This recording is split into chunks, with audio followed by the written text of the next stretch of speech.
બાજુ. તો police station base support centre એ છે મહિલા અને કિશોરીઓ માટે જે ઘરમાં થતી હિંસા, ઘરેલું હિંસા એટલે કે ઘરમાં બહેનો સાથે કે પછી આપણી મમ્મી સાથે પપ્પા કંઈક ખરાબ વ્યવહાર કરતા હોય, પછી આપણી બેન સાસરે કોઈ ગયા હોય એમને પણ એમના પતિ દ્વારા હેરાનગતિ કરવામાં આવતી હોય, એના માટે આ સેન્ટર ચાલુ કર્યું છે. અને એ બહેનોને પણ તમારા જેવા કોઈ બેન હોય એમને કોઈ હેરાન કરવું હોય કે કંઈ પણ સમસ્યા હોય તો એના માટે આ સેન્ટર ચાલુ કર્યું હોય છે. હું ત્યાં કાઉન્સેલર તરીકે બેસું છું. મારું નામ છે ગંગાબેન વસાવા. પોલીસ સ્ટેશન દેડિયાપાડા, ત્યાં બાજુમાં મારી ઓફિસ છે. Police station base support centre 12 board મારેલું છે. તો ત્યાં હું 10:30 થી 6ના ટાઈમમાં હું બેસું છું ઓફિસે. અને જો ઘરમાં કોઈ તમારા પણ પરિવારમાં કોઈ હિંસા થાય છે ને તો એ બહેનોને તમે માહિતી આપી શકો. તમારી પાસે પેમ્પલેટ છે તો હું એવા કેસો આવતા હોય છે એમને અરજી લઉં છું, પછી બંને પક્ષને બોલાવું, બંને પક્ષને સાંભળીને પછી બંને પક્ષને સમજાવું. જો એમના બાળકો હોય તો બાળકોને ધ્યાને રાખીને પછી એમનું કાઉન્સેલિંગ કરી અને સમાધાન કરવાના પ્રયત્ન કરું છું. અને જો વધારે હિંસા થતી હોય ને બહેનો જોડે અને આગળ કાર્યવાહી કરવા માગતા હોય તો એમના માટે હું પોલીસ સ્ટેશને અરજી અપાવું, કોર્ટ કાર્યવાહી માટે માર્ગદર્શન આપું છું. અને કોઈ બેન એવું હોય છે ને કે વધારે હિંસા થાય છે પણ એ બેન પોલીસ સ્ટેશન જવા જ નથી માગતા કે પોલીસ સ્ટેશન જઈશ તો મારું શું વિચારશે, મારો ઘરવાળો પછી મને રાખશે કે નહીં, આ બધા વિચારતા હોય છે. તો એવા બહેનો મહિલા સહાયતા કેન્દ્ર પર આવે તો એમને હું માહિતી ગુપ્ત રાખું, જે હું જાહેર નથી કરતી. ગુપ્ત માહિતી રાખીને એમને સમજાવું અને કાઉન્સેલિંગ કરીને એમના જે પણ પ્રશ્ન હોય એના નિરાકરણ માટે હું મદદ કરતી હોઉં છું. અને બહેનો પણ તમે સ્કૂલે આવો છો એવા ટાઈમે તમને કોઈ છોકરા હેરાન કરે, સ્કૂલમાં છે, તમે મા બાપને પણ નથી કહી શકતા. જો મા બાપને કહેવા જાવ તો એવું થશે કે ના તમારી ભૂલ હશે, એવું કંઈ તમારા પર મા બાપે કરે, કાં તો તમે પોલીસ સ્ટેશન જવા પણ ડરતા હોવ છો ને કે પોલીસ સ્ટેશન જઈશ તો બધાને ખબર પડી જશે, મને હેરાન કરે છે, હું કોને કહ્યું, બધા પ્રશ્ન થાય ને. તો એવા સંજોગોમાં તમે મારા ત્યાં આવો તો હું ગુપ્ત માહિતી રાખું અને પેલા સામાપક્ષ જે પણ છોકરો હોય એને બોલાવીને હું સમજાવવાનો પ્રયત્ન કરું કે જેથી કરીને ફરી તમને હેરાન ના કરે. એની સમજાવીને એને પછી સમાધાન કરવાનો પ્રયત્ન કરું છું.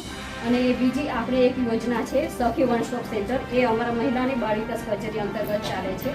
સખી વન સ્ટોપ સેન્ટર જેમાં પણ આ હિંસા થાય છે બહેનો સાથે, બહેનો અને કિશોરીઓ સાથે, એના માટે જ આ સેન્ટર છે. પણ એમાં એવું હોય છે કે બહેનોને વધારે હિંસા થાય છે તો બહેનો સાસરીમાં પણ જવા નથી માગતા અને પિયરમાં પણ જવા નથી માગતા. એવા સમયે બેન પછી એવું વિચારે કે હું ક્યાં જાઉં. તો એવા સમયે સખી વન સ્ટોપ સેન્ટર છે, ત્યાં 5 દિવસનો આશ્રય આપીએ છીએ. અને 5 દિવસના આશ્રય બાદ પછી બેન પોતે નિર્ણય લે કે ના હવે મારે આ જગ્યાએ જવું છે તો એ જગ્યાએ બેન જેની સાથે જવા માગતા હોય એમને બોલાવીને એમનું કાઉન્સેલિંગ કરે, એમની સાથે અમે મોકલી આપીએ.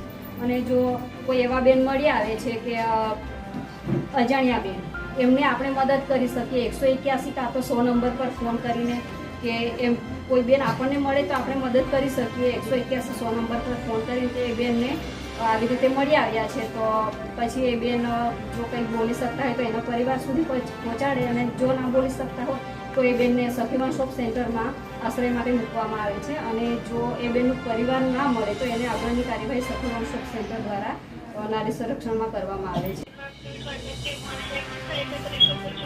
મેડમ, નર્મદા લોકેશનથી વાત કરું છું. પ્રોગ્રામ માટે ભેગા થયા છે તો અહીંયા વિદ્યાર્થીનીઓ છે, તમે થોડીક માહિતી આપી દેજો. હા, સ્પીકર પર છે.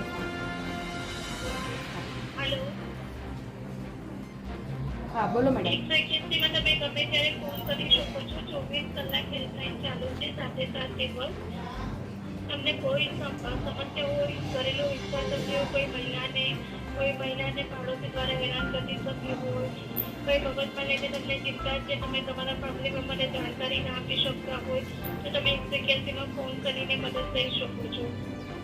ડિપ્રેશનમાં હોય યા તો અજાણી વ્યક્તિ ભૂલા પડ્યા હોય યા તો માનસિક મગજના અસ્થિર હોય તો તમે ફોન કરીને 181 માં ફોન કરીને તમે બીજાને પણ મદદ અપાવી શકો છો અને ગમે ત્યારે ફોન કરીને મદદ લઈ શકો છો. તમારી માહિતી અહીંયા ગુપ્ત જ રહેશે, એની કોઈ પણ માહિતી લીક કરવા માટે નહીં આવે. અને તમારે કંઈ વધુ માહિતી જાણવી હોય તો તમે 181 માં ટેસ્ટ કોલ પણ કરીને માહિતી લઈ શકો છો. આંતરરાષ્ટ્રીય દીકરી દિવસની ઉજવણી 11 તારીખે કરવામાં આવે છે. ખાસ કરીને એ દિવસ પહેલાં આંતરરાષ્ટ્રીય દીકરી દિવસ નિમિત્તે વિવિધ દિવસો ઉજવણી અગાઉથી શરૂ કરવામાં આવે છે. ખાસ કરીને નર્મદા જિલ્લામાં મહિલા અને બાળ અધિકારી સુધી કચેરી દ્વારા વિવિધ તાલુકામાં વિવિધ સ્કૂલોમાં આ કાર્યક્રમ કરવામાં આવે છે. વિવિધ દિવસ દાખલા કે શિક્ષક દિવસ, માસિક સ્વચ્છતા દિવસ, આરોગ્ય દિવસ, સેલ્ફ હેલ્પ ડિફેન્સ દિવસ, આવા વિવિધ દિવસો ઉજવી અને આવી કાર્યક્રમ કરવામાં આવે છે અને દીકરીઓ અને કિશોરીઓને માહિતી આપવામાં આવે છે. આ દરમિયાન એમને માસિકની kit, hygiene kit, cap, kitchen એવું વાલી દીકરી યોજનાની માહિતી, આવી વિવિધ માહિતી આપવામાં આવે છે. આપનું શુભ નામ? જે બી પરમાર, મહિલા અને બાળ અધિકારી નર્મદા.